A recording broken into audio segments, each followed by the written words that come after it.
Kalau teman-teman dari Paitren, ada nggak komunikasi dengan pihak Paitren? Tidak ada sama sekali. Mereka nggak pernah hubungi juga. Tidak pernah, sama sekali tidak pernah. Kalau usaha teman-teman untuk menghubungi mereka, Selalu untuk saat ini kita tidak ada sambungan ya, Ya. karena memang dari segi kepengurusan juga semuanya perombakan total dan kami sama sekali tidak ada koneksi untuk ke Pengurus yang jajaran baru? manajemen. Pengurus yang baru? Pengurus yang baru. perombakan maksudnya? Ya mungkin ada perombakan di jajaran direksi dan manajemen, Ya. sehingga ya kita tidak ada koneksi sama sekali. Memangnya masih ada harapan sehingga manajemen dirubah dengan pengurus baru? Saya kurang tahu. Kurang untuk tahu hal ya? itu.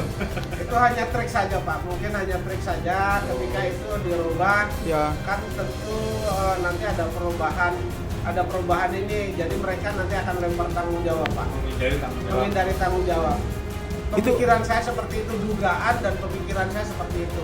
Kemungkinan perubahan dalam struktur organisasi ya, perubahan direksi atau apapun itu bisa jadi itu merupakan upaya yang tidak baik terhadap tanggung jawab terhadap masa depan. Niat yang sudah ada niat yang tidak baik ya untuk mengalihkan tanggung jawab karena itu.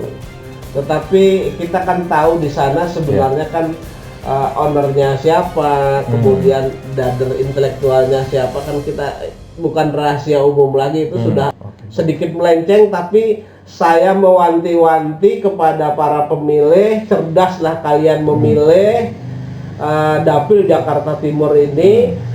Di sana ada caleg yang bekas napi, kemudian beberapa perusahaan yang dipimpin semuanya tidak berjalan dengan baik dan banyak yang dirugikan.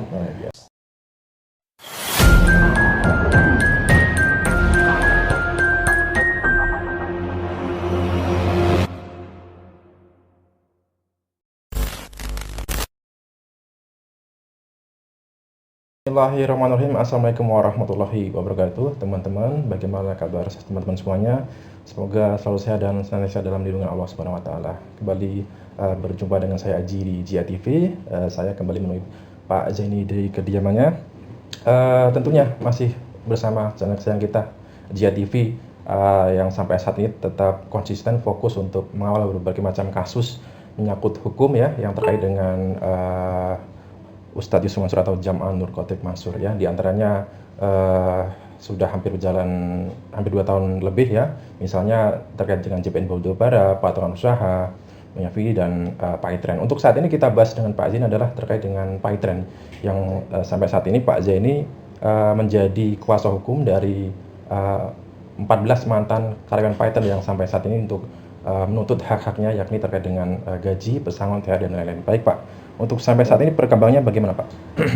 Ya, jadi berapa hari yang lalu itu kan sudah saya cek Mas, berkaitan dengan permohonan eksekusi yang saya ajukan mewakili 14 karyawan Paitren berkaitan dengan perjanjian bersama yang mana Paitren hanya membayar satu kali ya, jadi seharusnya 6 kali angsuran, tapi kemudian dibayar 1 kali terus kemudian macet lagi kan begitu.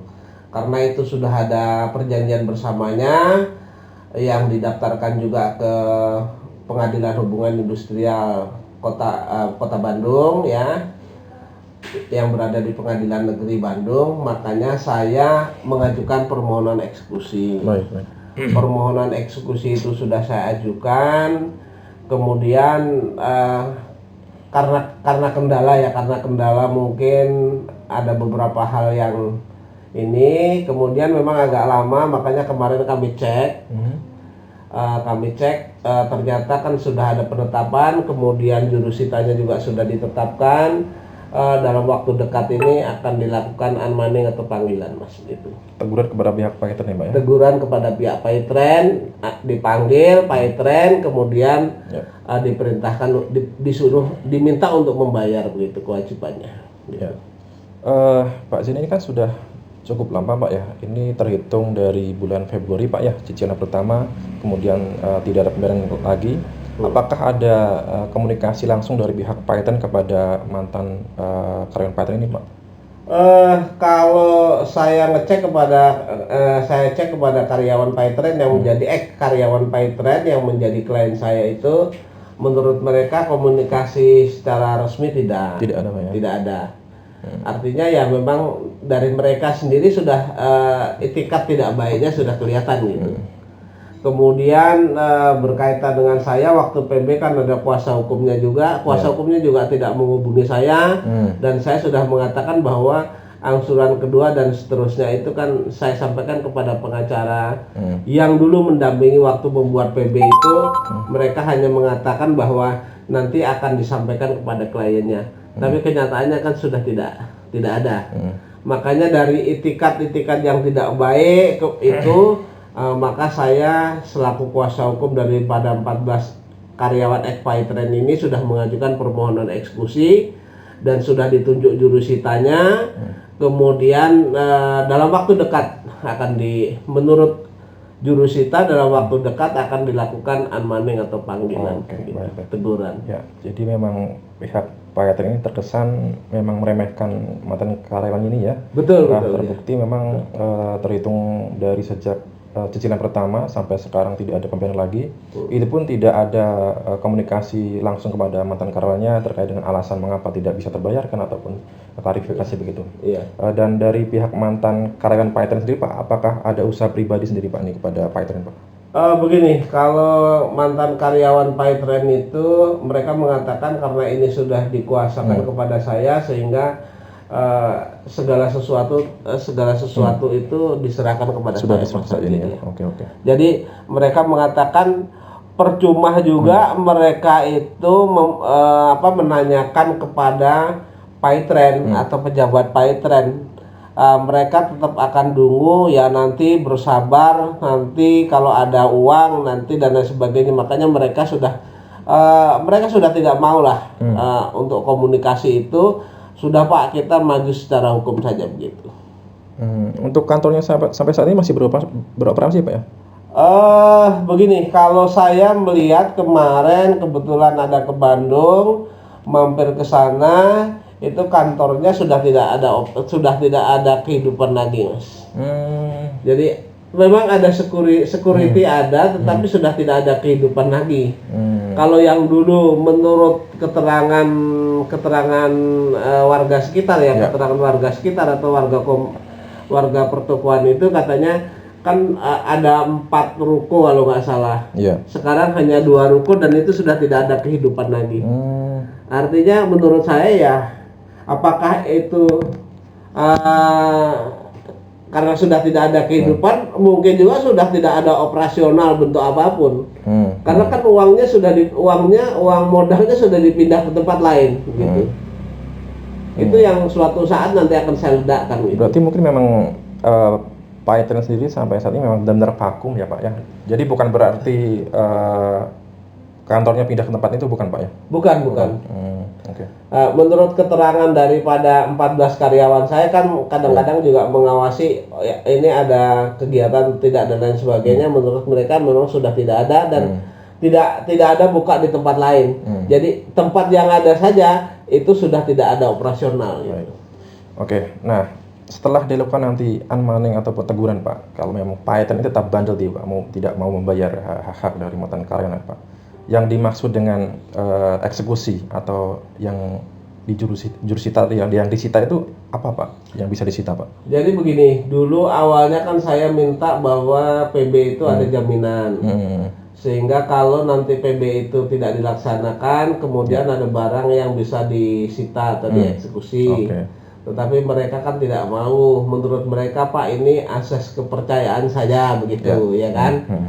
Ya saya pikir terus karyawan yang lainnya sudahlah Pak diikutin saja gitu.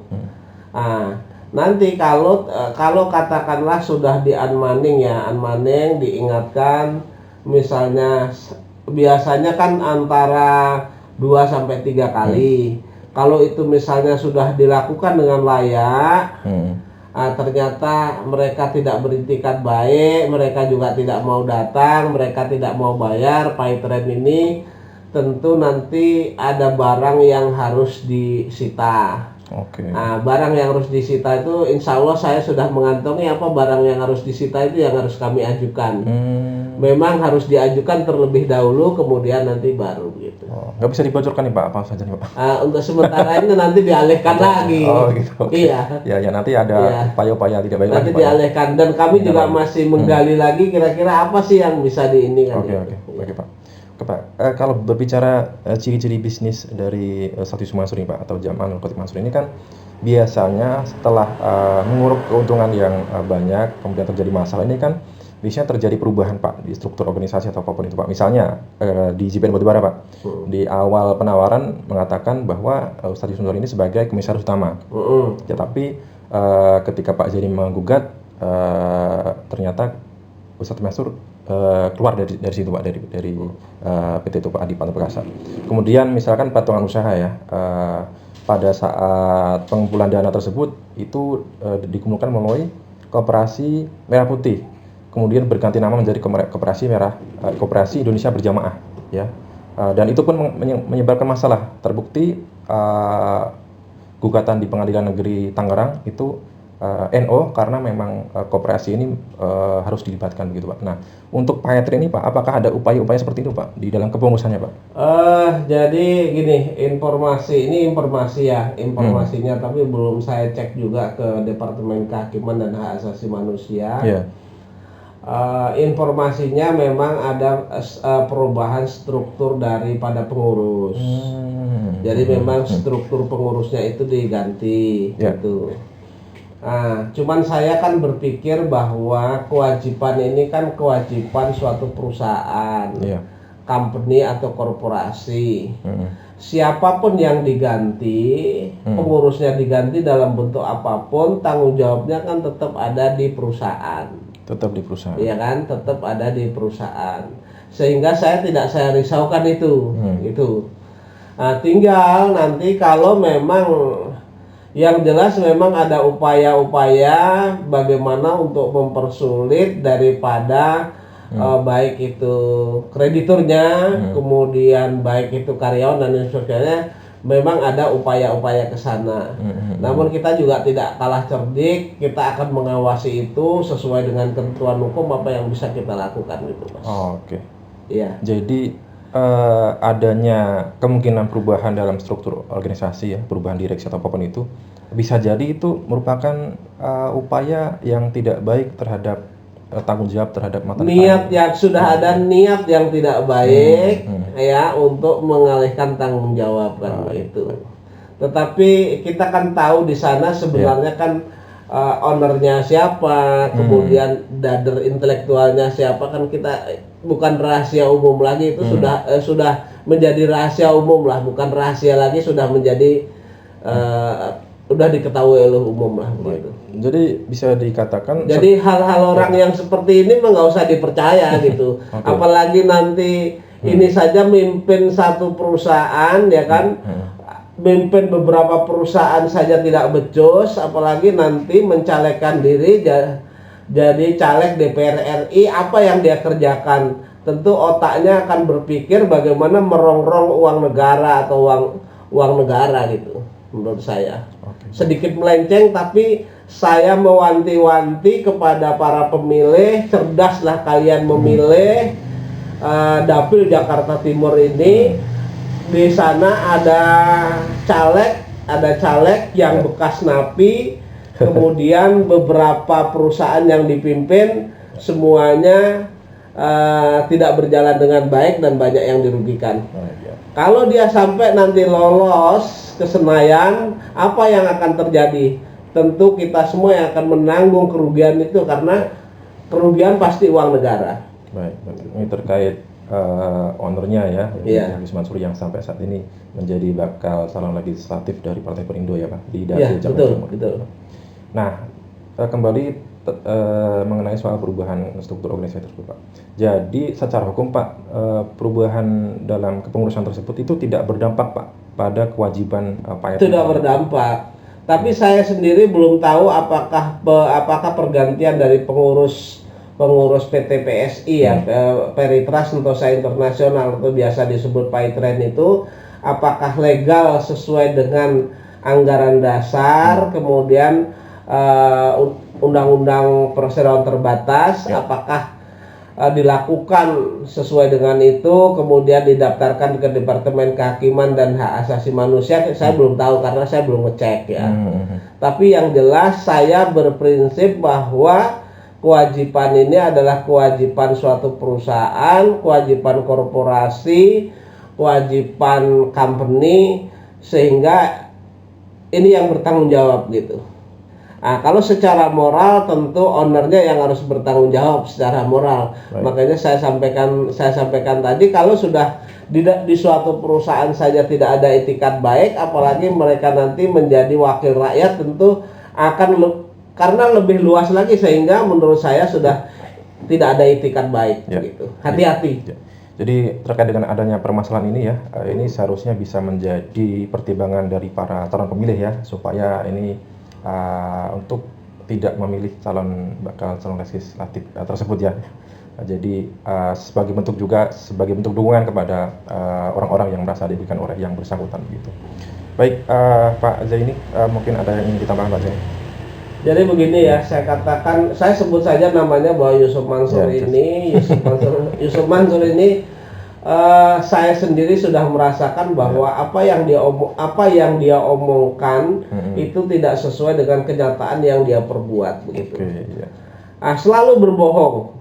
Berbohong itu bukan satu kali, dan saya sendiri pernah dibohongin, ya kan?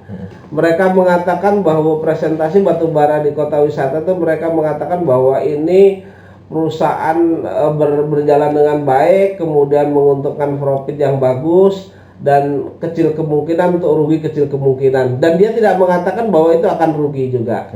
Begitu ini sudah tidak bisa bayar, kemudian mereka juga berjanji akan menyelesaikan. Sampai dengan saat ini hanya angin lalu saja atau dobes saja gitu ya. Terus kemudian mereka mengatakan kalau kesulitan bersedekah, ya kan. Kemudian katakanlah Pak Fatur sendiri yang menjadi korbannya itu, mereka pernah sedekah kepada Yusuf Mansur mobil Innova. Kemudian ketika sedang dalam kesulitan itu minjem saja hanya 5 juta loh. Ini Pak Fatur sendiri yang ngomong terhadap Yusuf Mansur. Itu Yusuf Mansur mengatakan nggak ada. Apalagi mereka minta sedekah kan? Ya, betul. Terus kemudian yang paling banter lagi, bahwa dengan adanya permasalahan Yusuf Mansur yang bertubi-tubi, kemudian netizen juga mengusulkan bahwa Yusuf Mansur harus berani mengenolkan, artinya semua hartanya disedekahkan, ya kan? Ternyata kan juga tidak berani juga. Jadi Yusuf Mansur ini perkataannya itu jauh daripada kenyataan. Itu. Tidak satunya kata dengan perbuatan gitu Pak ya? Iya. Oke Pak Zaini, ini terakhir nih Pak. Kalau melihat kita beberapa tahun belakangan ya, tahun 2019, tahun 2020 itu santri-santrinya nih, Ustaz Yusuf Mansur itu menggembar-gemborkan punya saham di mana-mana, punya aset di mana-mana gitu ya.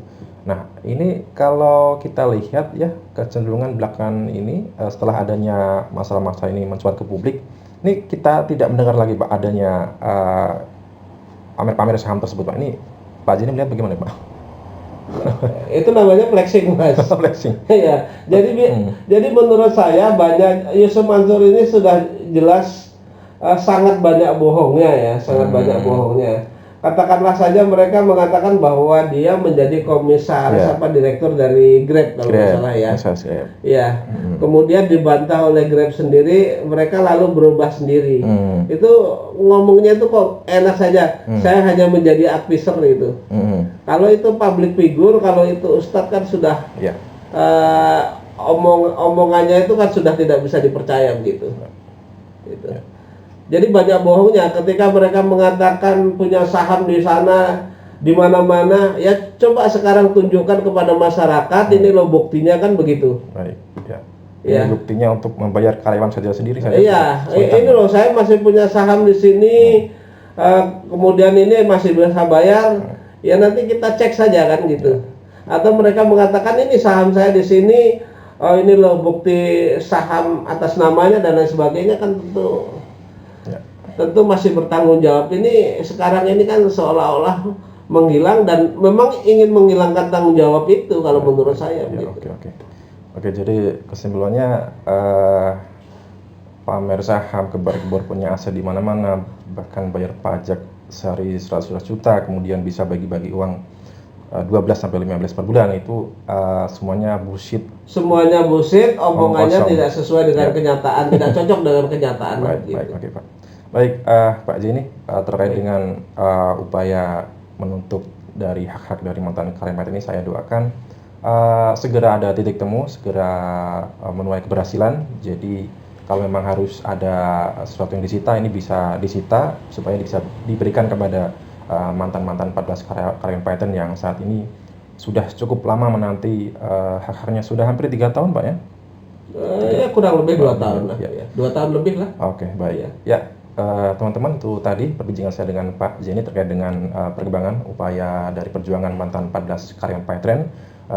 Sekali lagi kita doakan supaya usaha dari Pak Jenny menuai keberhasilan. Baik, teman-teman, kita jumpa lagi di video selanjutnya. Tentunya masih bersama saya dan Pak Jenny di JTV. Saya dan Pak Jenny dari Kota Besar Cibubur mengucapkan terima kasih atas perhatian teman-teman. Kami mengucapkan wassalamualaikum warahmatullahi wabarakatuh.